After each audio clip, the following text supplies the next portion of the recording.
far you should have had time to set up your engineering journal, and then you've had a chance to write down criteria and constraints in your engineering journal, page 1. And so now we're going to go ahead and practice, how do you identify a problem that a client is giving you? What does that look like? Okay, when I give you a problem, it's always written in form. Usually, sometimes I actually will have the client come in. I will try and make sure I videotape that in case I do, so that you guys can have a real client. But I'm going to go ahead and read it, and then once we do that, we're going to go back through it and highlight all the things, remember, that you are being asked to do. All right, it says Jonathan South owns an apple orchard in southern Minnesota. His wife wants to sell dried apples in their store, but she wants to be able to dry the apples the same way her grandmother did in the 1850s. So far, I'm not hearing anything you have to do. All right, your job, oh, there we go.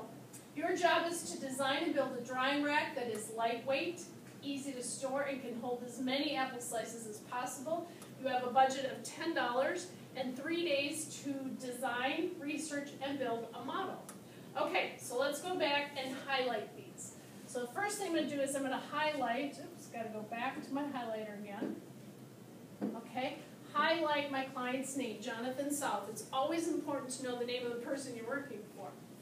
All right, he wants me to design and build a drying rack. It's the design portion that makes you an engineer.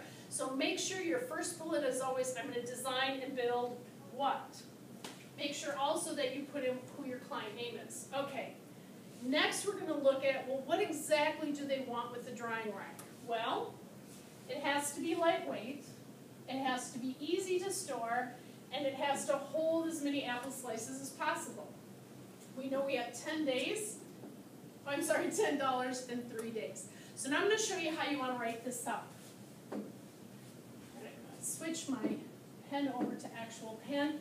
Client name, see, I told you so. Jonathan South, so we'll go ahead and put Jonathan South. Now, occasionally my paperwork, I'll forget to have a special section for clients, so just put it under criteria. Okay, criteria, you need to design and build a drying rack. And specifics, well, if you need to, go back to your sheet. Lightweight, easy to store, hold as many apple slices as possible. So again, let's see, it was lightweight,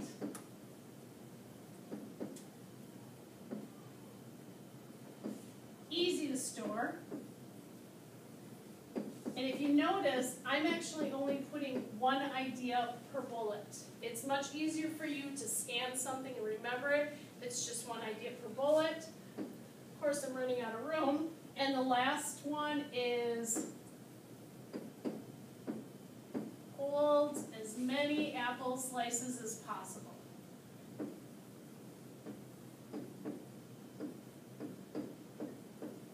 Okay. Now let's look at the constraints. Change my color here. Remember, the constraints were just for my class time and budget. So I'm going to scroll down here, give us a little bit more room. Time. This client is giving us 3 days. And budget, $10. So what I'll probably have you do is in your engineering journal, you're going to have to write out what you did that day, take some pictures, how things worked, what didn't work, and we probably won't be doing much with budget.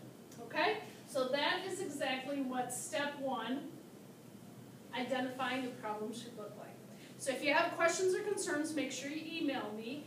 And then, like I said, you might need to go back and redo some of your work, but hey, you go back and fix it, I'll improve that grade. Okay? Thank you!